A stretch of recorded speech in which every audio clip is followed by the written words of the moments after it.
રાજ્યમાં છેલ્લા ઘણા સમયથી સાયબર ફ્રોડ અને સાયબર એરેસ્ટના કેસો સતત વધતા જાય છે। ત્યારે આ સાયબર ગઠિયાઓ એ વૃદ્ધોને કે યુવાનોને ટાર્ગેટ કરે છે અને તેમની પાસેથી લાખો રૂપિયા પણ પડાવે છે। આમ તો છેલ્લા ઘણા સમયથી સાયબર ક્રાઇમ તેમની ઉપર કવાયતો તેજ કરી છે કે આવા સાયબર ગઠિયાઓને રાજ્યની અંદરથી પકડવામાં આવે। પરંતુ મહેસાણાની અંદરથી એક કેસ સામે આવ્યો છે, જેમાં એક વૃદ્ધને 9 દિવસ સુધી ડિજિટલ એરેસ્ટ કરવામાં રાખ્યા છે અને 66 લાખથી વધુની છેતરપિંડી પણ કરવામાં આવી છે। આ વૃદ્ધને કેવી રીતે ડિજિટલ એરેસ્ટ કરવામાં આવ્યા અને 66 લાખ રૂપિયાની કેવી રીતના માંગણી કરવામાં આવી અને ત્યારબાદ જ્યારે પોલીસને જાણ થાય છે ત્યારે પોલીસ શું તપાસ કરે છે અને શું આગળની કાર્યવાહી કરે છે અને જે વૃદ્ધ છે તે શું કહી રહ્યા છે, આજે તેની જ આપણે ચર્ચા કરવી છે અને મારે તમને વૃદ્ધની આપવીતી પણ સંભળાવી છે।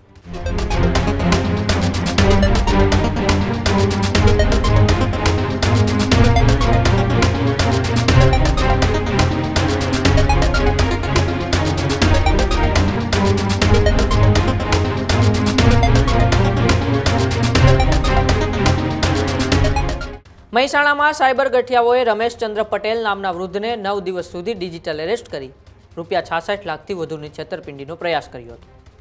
સાયબર ગઠિયાઓએ વૃદ્ધને મુંબઈમાં તેમના નામે એક એકાઉન્ટ છે તેમાંથી પાકિસ્તાન અફઘાનિસ્તાનમાં ટેસ્ટ ફંડિંગ થઈ રહ્યું છે અને તમારા નામનું ધરપકડ વોરંટ પણ નીકળ્યું છે એવું કહીને પહેલાં ડરાવ્યા અને ધમકાવ્યા। તેથી વૃદ્ધે એફડી તેમની હતી જે બેંકની અંદર તે એફડી તોડાવીને પૈસા ભેગા કર્યા હતા। તે એફડી તોડાવી તેમણે એ પૈસા તે ઠગ ગઠિયાઓને આપી દીધા। સાયબર ક્રાઇમ પોલીસે સમયસર પહોંચીને સાયબર ગઠિયાઓના કારસાને નિષ્ફળ બનાવી વૃદ્ધને ડિજિટલ એરેસ્ટમાંથી મુક્ત પણ કરાવ્યા હતા। મહેસાણાની પરા વિસ્તારમાં રહેતા રમેશભાઈ પટેલને 12 ડિસેમ્બર 2025ના રોજ એક ફોન આવે છે। અજાણ્યા શખ્સે ફોન પર કહ્યું કે તમારો ફોન 2 કલાકમાં બંધ થઈ જશે, ત્યારબાદ તમારો ફોન બીજા પોલીસ સ્ટેશનમાં ટ્રાન્સફર કરાય છે અને એવું કહી કોલ ટ્રાન્સફર કરાયા બાદ એ અજાણ્યા શખ્સે કહ્યું કે તમારા નામે મુંબઈમાં એક સિમ કાર્ડ ચાલુ છે અને તમારા ફોન દ્વારા ગુનાહિત પ્રવૃત્તિઓ થઈ રહી છે। તમારું સિમ કાર્ડ મુંબઈથી કેનેડા બેંકના એક એકાઉન્ટમાં પણ કનેક્ટેડ છે અને એકાઉન્ટમાંથી પાકિસ્તાન, અફઘાનિસ્તાન, બ્રિટન અને યુએસએમાં આતંકવાદી માટે પૈસા ટ્રાન્સફર કરવામાં આવ્યા છે। એકાઉન્ટનો ઉપયોગ પાકિસ્તાન અને અફઘાનિસ્તાનમાં ટેસ્ટ ફંડિંગ માટે થઈ રહ્યો છે તેવું પણ તે ગઠિયાઓએ આ વૃદ્ધને ડરાવ્યા અને ધમકાવ્યા। ગઠિયાઓએ ધરપકડ વોરંટ નીકળ્યું હોવાની ધમકી પણ આપી અને કહ્યું કે તમારી થોડા દિવસની અંદર ધરપકડ પણ કરવામાં આવશે અને સતત 9 દિવસ સુધી વિડીયો કોલમાં ડિજિટલ એરેસ્ટ રાખ્યા અને તેમને તે વૃદ્ધને ડરાવતા રહ્યા અને ધમકાવતા રહ્યા। ત્યારે આવો પહેલાં આપણે એ ભોગ બનનાર રમેશ પટેલને સાંભળીએ કે તેમને કેવી રીતે ડિજિટલ એરેસ્ટ બનાવવામાં આવ્યા હતા। મારે તારીખ 12/12/25ના રોજ લગભગ સવારે 10:30 વાગે મારા મોબાઈલ ઉપર ફોન આવ્યો। એમાં ઉપર વીઆઈ લખેલું હતું એટલે મારું કાર્ડ વીઆઈનું છે એટલે મેં ફોન રિસીવ કર્યો। એટલે મને કહેવામાં આવ્યું કે તમારો ફોન 2 મહિના પછી 2 કલાક પછી બંધ થઈ જશે। એટલે મેં કીધું કેમ બંધ થઈ જશે? એટલે એને કીધું કે પોલીસ સ્ટેશન ઉપરથી અમને સૂચના આપવામાં આવી છે। એટલે મને કહે કે જો તમારે પોલીસ સ્ટેશને વાત કરવી હોય તો હું કરાવી દઉં। એટલે એને મેં ડાયલ નહોતો કર્યો, મને નંબરે ખબર નથી, પણ એને સીધો ડાયરેક્ટ કરીને અને મારા હારીને કનેક્ટ કરી આપ્યું। એટલે ત્યાંથી કોઈક મેડમ બોલ્યા કે હું કોલાબા પોલીસ સ્ટેશનથી બોલું છું, તે બોલો શું ફરિયાદ હતી? એટલે પહેલાં મેં કહ્યું કે મારું એ વીઆઈ વાળાનું એમ કહેવું છે કે તમારો ફોન 2 કલાક પછી બંધ થઈ જશે અને તમારા નામે એક બીજું કાર્ડ મુંબઈમાં છે, એટલે એને મને નંબર આપ્યો। એટલે પછી મેં મેડમને એ નંબર આપ્યો અને એમને મેં કમ્પ્લેન નોંધાવી કે ભાઈ મારું આવું કોઈ કાર્ડ મેં લીધું નથી કે કોઈ હું વાપરતો નથી, બરાબર? એટલે મેડમ કહે 5 મિનિટ પછી હું તમને વાત કરું, ચાલુ રાખીને પછી મને એમને કહ્યું કે તમારા નામે એક કેસ નોંધાયેલો છે, અહીંયા તમારું ખાતું કેનેરા બેંકમાં છે અને તેમાંથી લગભગ કરોડો રૂપિયા પાકિસ્તાન, અફઘાનિસ્તાન, યુકે, યુએસએ એમાં ટ્રાન્સફર થયેલા છે। એટલે અફઘાનિસ્તાન અને પાકિસ્તાનમાં જે પૈસા જ્યાં છે એ અમારું માનવું એવું છે કે તમે આતંકવાદીઓને મદદ કરી, માટે તમારું એરેસ્ટ વોરંટ નીકળ્યું છે જે મારી પાસે છે અને તમારી ધરપકડ થશે. અમારા પાસે તમારા વિરુદ્ધમાં બધા જ પુરાવા હાજર છે. એટલે મેં કહ્યું કે બેન આમાં તો હું કશું જાણતો નથી, હું મુંબઈ આવેલો નથી, તો પછી મારું ખાતું ત્યાં કેવી રીતે આવ્યું? એ તો અમારે તપાસ પછી કરવાની, પણ પહેલાં તો તમને અમારે એરેસ્ટ કરવા પડશે અને અહીંયા લાવીને રિમાન્ડ માગીને રિમાન્ડ લેવા પડશે. પછી મેં બેનને વિનંતી કરી, એટલે એમને કહ્યું કે સારું, અમે એ વોરંટ હોલ્ડ કરીએ છીએ, પણ તમારે અમે જે કહીએ એ પ્રમાણે કરે જવાનું. એટલે મેં કીધું સારું. એટલે એમને કહ્યું કે તમારા પાસે જે બી એફડી હોય, મ્યુચ્યુઅલ ફંડ હોય કે જે કંઈ પૈસા હોય એ બધા તમારું ખાતું ક્યાં છે? મેં કીધું બેંક ઓફ બરોડામાં. તો બેંક ઓફ બરોડામાં તમે એ ખાતામાં બધા જ રૂપિયા જમા કરાવી દો. એમના કહેવા પ્રમાણે મેં લગભગ 65 લાખ રૂપિયા એ ખાતામાં જમા કરાવી દીધા. પછી એમને એવું કહ્યું કે અમે હજી કેટલા રૂપિયા બાકી છે? એટલે મેં કહ્યું કે હજી 10 લાખ રૂપિયા કદાચ આવશે, એફડી જમા થઈ ગયેલી છે. એટલે એમને કહેવું એવું હતું કે તમારે સોમવાર અથવા મંગળવારે અમે GRTS ફોર્મ જે આવે છે, RTGS ફોર્મ, એ ફોર્મનો એક નમૂનો ભરીને તમને મોકલાવીશું.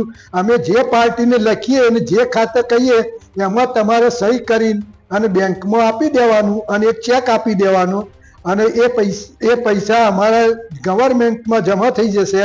અને જ્યારે બી તમે નિર્દોષ છૂટશો તો તમને તમારા પૈસા વત્તા ઇનામના પૈસા તમને પાછા આપવામાં આવશે. એટલે આ બધું થયું. એટલે મેં એક સમાચાર આજ સવારે જાણ્યા કે અમદાવાદમાં આવા 2 ફ્રોડ થયેલા છે મારા જેવા. એટલે મને થોડી હિંમત આવી ગઈ કે લાવ હું મહેસાણા સાયબર પોલીસ સ્ટેશનમાં જઈને અને વાત કરું. એટલે મેં સાયબર પોલીસ સ્ટેશનમાં આવી સાહેબને વાત કરી. એટલે સાહેબે એટલું બધું કોઓપરેશન કર્યું તો એ લોકો તરત જ મારા જોડે આવ્યા અને સીધી જ એ જે મેડમ વાત કરતી હતી એ બધો એમને વિડીયોગ્રાફી કર્યો, પોતે એમના એ સાંભળી રહ્યા અને બધું જ એમને જે એક્શન લેવાના હતા એ એકદમ ત્વરિત લઈ લીધા અને મારા પૈસા બચાવી લીધા. અને સૌથી પહેલા અહીંથી નીકળતા પહેલા જે મારું બેંક ઓફ બરોડામાં ખાતું હતું એને સ્ટોપ કરાવી દીધું. એટલે એમાંથી મારા પૈસા ક્યાં જાય નહીં. એટલે એકદમ એમને એટલી ઝડપે કામ પતાવી દીધું કે મારા પૈસા બચી ગયા. હું જેટલો પોલીસ ખાતાનો આભાર માનું એટલો ઓછો. રમેશ પટેલે કહ્યું કે ધરપકડ વોરંટ કેન્સલ કરાવવા તમારે અમને રૂપિયા આપવા પડશે તેમ ગઠિયાઓએ કહ્યું હતું. આ સાંભળી મારી પાસેના રૂપિયા અને એફડી તોડાવી આરોપીઓને આપવા 66 લાખથી વધુની રકમ ભેગી પણ કરી હતી. હું મારી બચત માટે વેરિફિકેશનના નામે સાયબર ગઠિયાઓના ખાતામાં ટ્રાન્સફર કરવા જઈ રહ્યો હતો. જોકે મને જાણવા મળ્યું કે જેમના જેવી જ ઘટના અમદાવાદમાં પણ બની હતી. મને આખી ઘટના નાટક લાગતા મહેસાણાના સાયબર ક્રાઇમ પોલીસને મેં જાણ કરી. તેથી PSI નારાયણસિંહ ચાવડા તાત્કાલિક ઘરે પહોંચી ગયા અને તપાસ શરૂ કરી. ત્યારે આવો પહેલાં આપણે તે સાયબર ક્રાઇમ મહેસાણાના PSI નારાયણસિંહ ચાવડાએ શું કહ્યું આ સમગ્ર ઘટના બાબતે તેમને પણ સાંભળીએ. આમાં એકચ્યુઅલી એવું છે કે મહેસાણા પરા વિસ્તારમાં રહેતા રિટાયર્ડ ગવર્મેન્ટ ઓફિસર ને ડિજિટલ એરેસ્ટ કરેલાની હકીકત અમને મળેલી. તાત્કાલિક એમને સહાય પહોંચેલા. એમના બેંકની તમામ એક્સેસ વિગત સાયબર ગઠિયાઓએ મેળવી લીધેલી છે એવી અમને હકીકત મળતા અમે તાત્કાલિક બેંક એકાઉન્ટમાં પહોંચી ગયા. બેંકમાં પહોંચી અને બેંકનો એમના એક્સેસ બંધ કરાયા, આઉટગોઈંગ ફ્રીઝ બંધ કરાવી દીધું, જેથી કરીને બેન્કિંગના એક્સેસ એ લોકોએ મેળવી લીધા હતા, એમને આર્થિક નુકસાન ન આવે માટે. ત્યારબાદ તરત જ એમને સાંત્વનો આપેલી છે. એમને કોઈ આવી રીતે કોઈ ખોટી રીતે ડિજિટલ એરેસ્ટ કરેલા છે અને ખોટી ધાક ધમકી આપે છે અને પોલીસ નકલી પોલીસ હોવાની છે શક્યતા રહેલી છે એમને સમજાવેલા છે અને એમના આઘાતમાંથી બહાર કાઢેલા છે અને હાલ તેઓ સ્વસ્થ છે અને એમને કોઈ બીજું આર્થિક નુકસાન ન જાય અને પોતે સ્વસ્થ રીતે રહે એ માટે અમે એમને આશ્વાસન આપેલું છે અને અમે એમની પૂરતી સહાયમાં મદદ કરેલી છે. સતર્કતાના કારણે કેટલી રકમ બચી છે અને આગળની રણનીતિ શું? ભોગ બનનાર પટેલ સાહેબના આજીવન મૂડી એપ્રોક્સિમેટલી 65-66 લાખ રૂપિયા એમને બેંકમાં એકાઉન્ટમાં જમા કરાવી દીધેલા હતા અને 10 લાખ રૂપિયાની એફડી પણ તોડાવી દીધેલી હતી. એફડીના પૈસા પણ એમના ખાતામાં આવે તો એપ્રોક્સિમેટલી 75-76 લાખ રૂપિયા એમની આજીવનની ટોટલી બચત મૂડી જો આ બનાવો અંજામ આપવામાં સફળતા મળી હોય સાયબર ગઠિયાઓને તો પીડિતને 76 લાખ રૂપિયાનું નુકસાન આવવાની શક્યતા હતી. હવે આગળની શું તજવીજ? આગળ અમે આમાં અમારા તરફથી જે કંઈ વિગત મેં કલેક્ટ કરીને કેવી રીતનો આ બનાવ બનેલો છે ને એમાં અમે કેવી રીતને એમાં આગળની ઘટિત કાર્યવાહી કરી શકીશું તેની આગળ કાર્યવાહી કરવામાં આવશે. સાયબર ક્રાઇમ પોલીસના પીએસઆઈ નારાયણસિંહ ચાવડાએ વૃદ્ધના ઘરે પહોંચી વૃદ્ધને સમજાવ્યા હતા અને વિડીયો ફોન કાપી ડિજિટલ એરેસ્ટમાંથી મુક્ત કરાવ્યા હતા.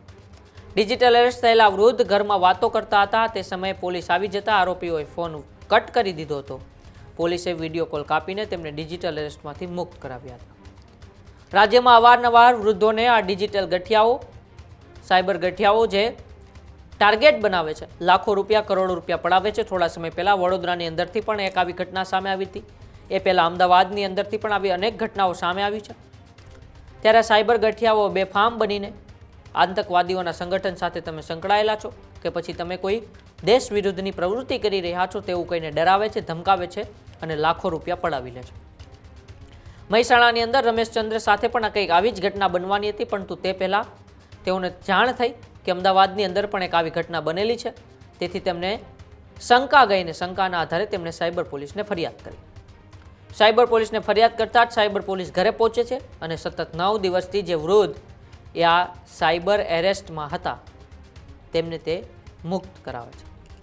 ગઠિયાઓએ ફોન તો કટ કરી નાખ્યો છે, પણ અત્યારે મહેસાણા સાયબર ક્રાઇમ પોલીસ અને સાથે ગુજરાત સાયબર ક્રાઇમે તપાસ શરૂ કરી છે. તે ક્યાંથી આ ગઠિયાઓ ફોન કરી રહ્યા છે અને કેમ ગુજરાતની અંદર મહેસાણા અને અમદાવાદ જેવા સિટીઓમાં જેઓ અમીર ઘરના વૃદ્ધો છે તેમને ટાર્ગેટ બનાવી રહ્યા છે.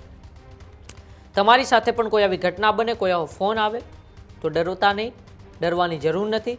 તમારે નજીકના પોલીસ સ્ટેશનમાં જઈને તપાસ કરવાની છે કે મારી સામે કોઈ આવો કેસ નોંધાયેલો છે કે નહીં, મારી સામે આવો કોઈ કેસ ચાલુ છે કે નહીં.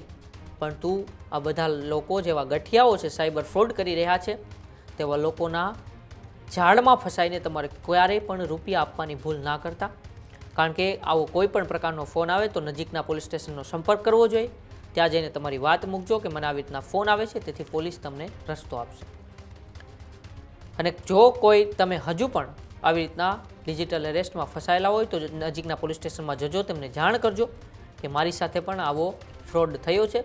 તો સાયબર ક્રાઇમ અને પોલીસ સાથે મળીને તમારી મદદ જરૂરથી કરશે. બાકી જોતા રહો ન્યૂઝરૂમ ગુજરાત. નમસ્કાર.